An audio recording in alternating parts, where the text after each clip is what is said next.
Баршаңызға қайырлы күн, каналға қош келдіңіздер. Бүгін сіздермен керемет қыстық салат жасайтын боламыз. Дәмі өте керемет төбеташарлықтай болып шығатын болады. Ол үшін керекті ингредиенттерімізді жуып тазалап, дәл осы видеодағыдай дайындап алатын боламыз. Видеода барлығы рет-ретімен көрсететін болады. Сондықтан видеоны соңына дейін ең маңызды сәттерін қалдырмай қарап шығыңыздар.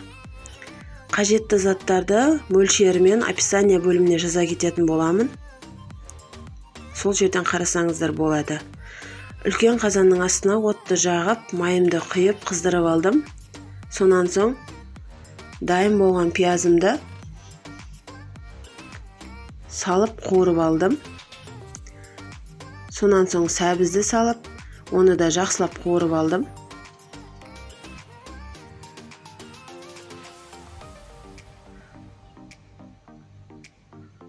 Жақсылап қуырылған соң 40 қабатты салып, оны да араластыратын боламыз.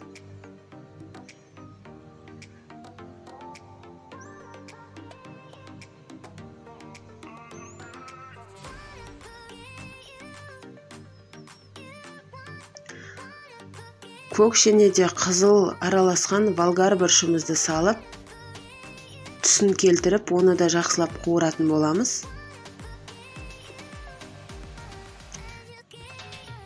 Менде барлығы 4-еуін де қосып қуырған кезде 20 минуттай уақыт кетті.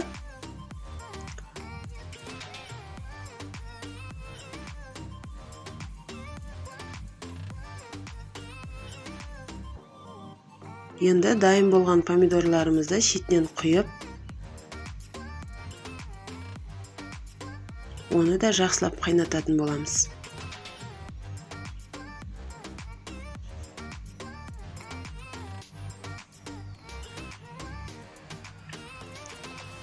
Міне барлығын құйып алдым. Енді осылай жақсылап қайнап шыққан соң қызыл бұрышымды салдым. Дәміне қарай қара бұрышымды және де лавр жапырағын салдым.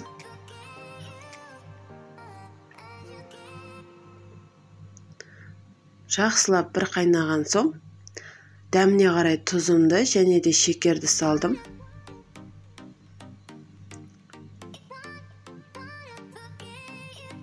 Салатты алуға 20 минут қалған кезде чесногымды және де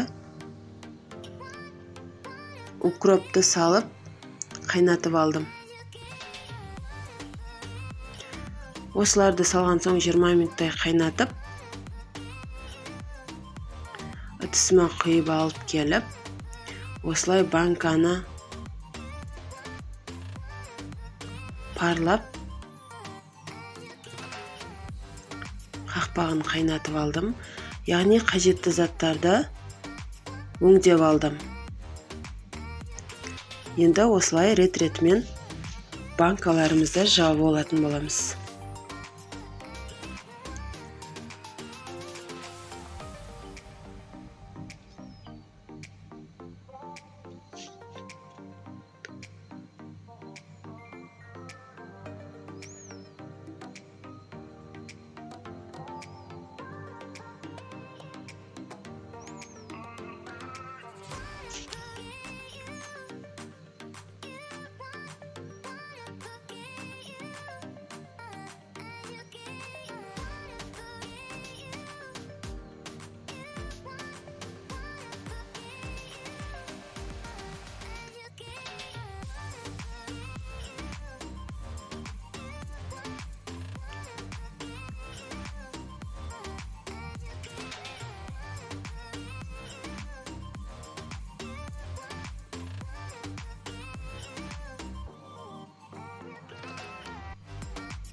Қатты жабылғанына көз жеткізу үшін мен қатты бұрадым.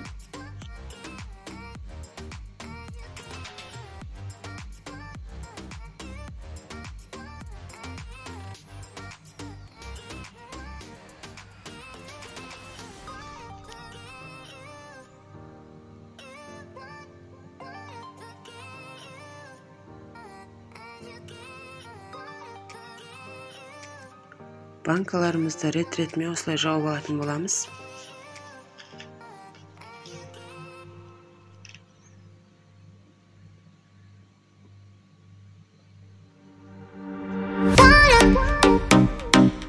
мен жабылған банкаларды төңкеріп қоятын боламын.